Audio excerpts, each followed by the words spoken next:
हूं। सबसे पहली बात ये कहना चाहता हूं कि इस प्रकार के सामाजिक सम्मेलनों में हमारी जो एकता दिखती है, इसी प्रकार की ताकत, इसी प्रकार की एकता और इसी प्रकार की संगठन शक्ति राजस्थान के किसी भी कोने पर दलितों के साथ अत्याचार, अन्याय, उत्पीड़न हो तब भी दिखनी चाहिए।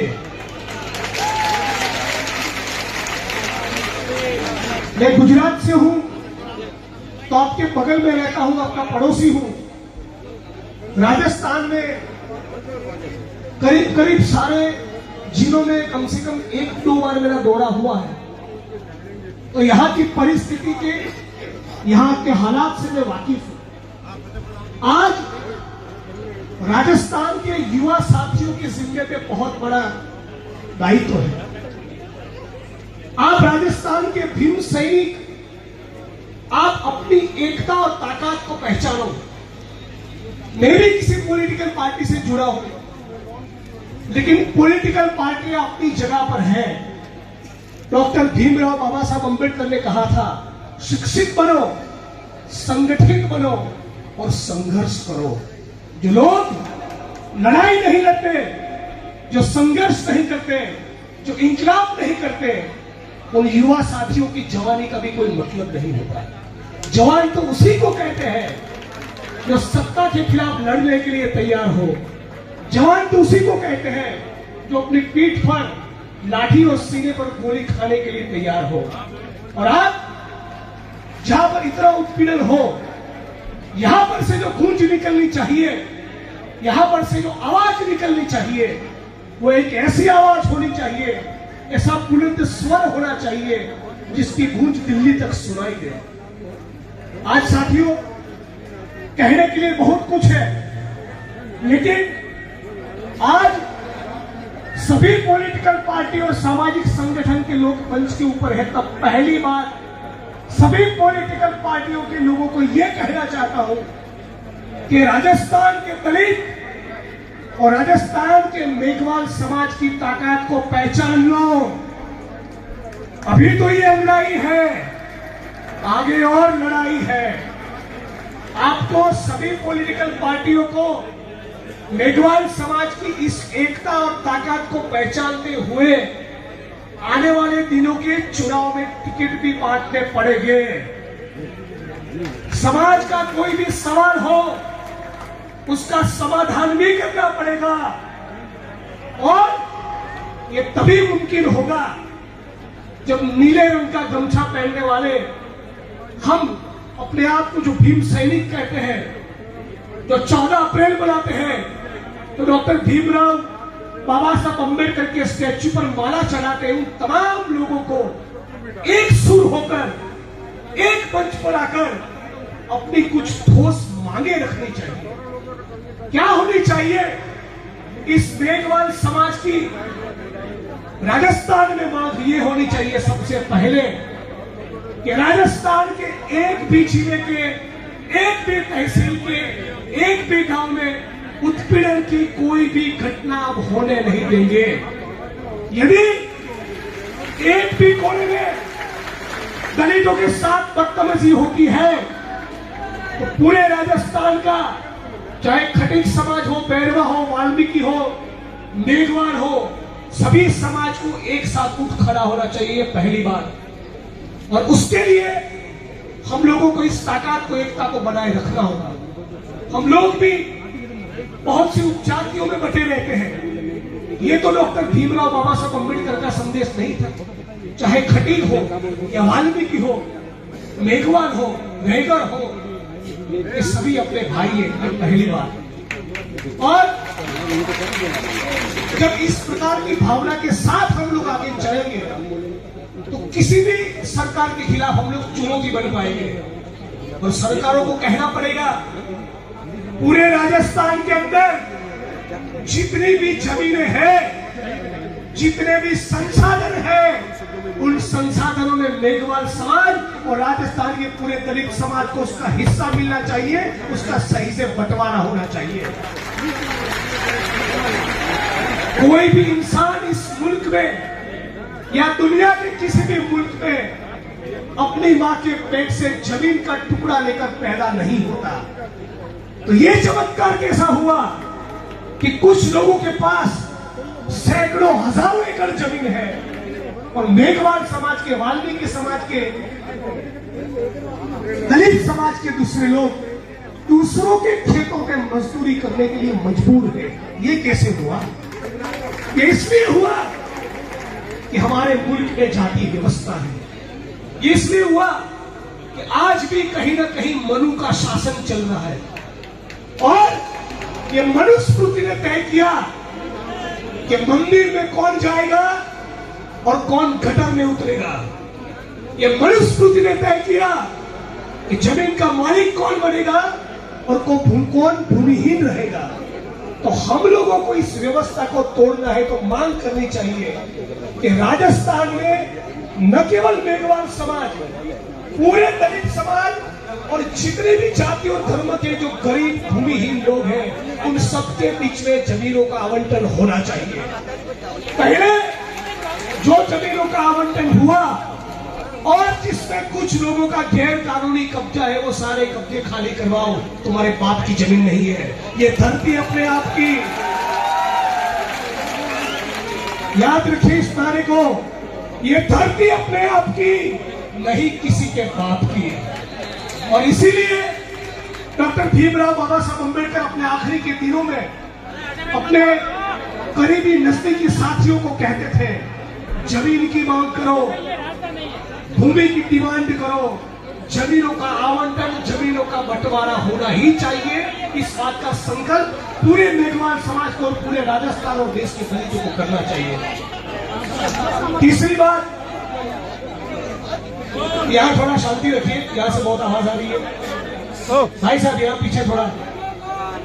तीसरी बात, आज पूरे मुल्क में चाहे वो गुजरात हो, चाहे राजस्थान हो, यूपी हो, बिहार हो, मध्य प्रदेश हो, झारखंड हो, छत्तीसगढ़ हो, कर्नाटक हो, केरला हो, आज भी इस देश का दलित और उसमें भी जो सफाई कामगार है वो 250, 300, 400, 500 रुपए के लिए गटर में उतरकर मरने के लिए मजबूर है। एक तरफ हमारी सरकारें चंद्रयान छोड़ती है, चंद्र पर हमारा यान पहुंच गया, चंद्रयान 3 का सफल लैंडिंग हुआ, लेकिन सफाई कर्मी का गटर में उतरकर मरना अभी भी बंद नहीं हुआ। तो हम लोगों की ये मांग होनी चाहिए कि आत्मसम्मान के साथ जीवन जिएंगे। इस देश के, इस प्रदेश के मेघवालों ने, गरीबों ने, मजदूरों ने, दलितों ने यहाँ के खेतों में अपना पसीना बहाया है, यहाँ की फैक्ट्रियों में मजदूरी की है। ईंटों के भट्ठों में कौन है? यही मेघवाल और दलित है। केमिकल की फैक्ट्रियों में कौन है? यही मेघवाल और दलित है। कंस्ट्रक्शन की साइट पे कौन है? यही मेघवाल, दलित या कोई आदिवासी है। तो सारा पसीना बहाए हम और मजा करे कोई और, ये तो नाइंसाफी है। तो इस प्रकार का सम्मेलन किसी जिग्नेश भाई को MP MLA बनाने के लिए नहीं होना चाहिए। सारी पॉलिटिकल पार्टियों में अपना प्रतिनिधित्व होना चाहिए, बिल्कुल होना चाहिए।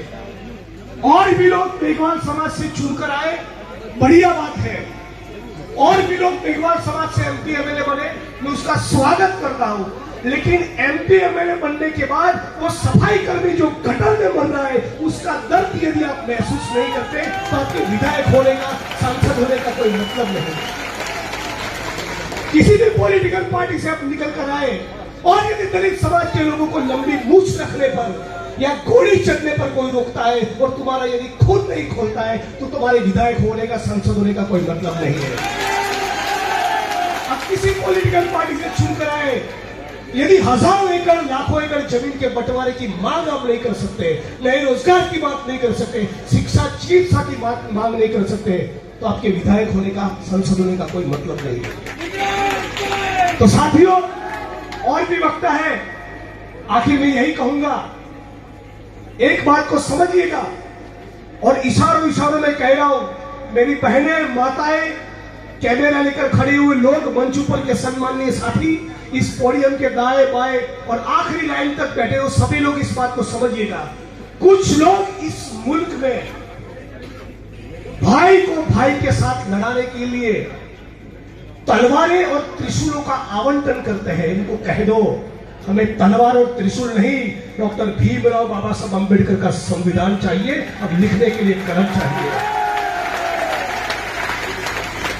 जो लोग आपके बीच में संविधान के बजाय तलवार और त्रिशूल का आवंटन करेंगे, उनका बेटा और दामाद बड़े बड़े लाखों करोड़ों के टेंडर और कॉन्ट्रैक्ट लेगा।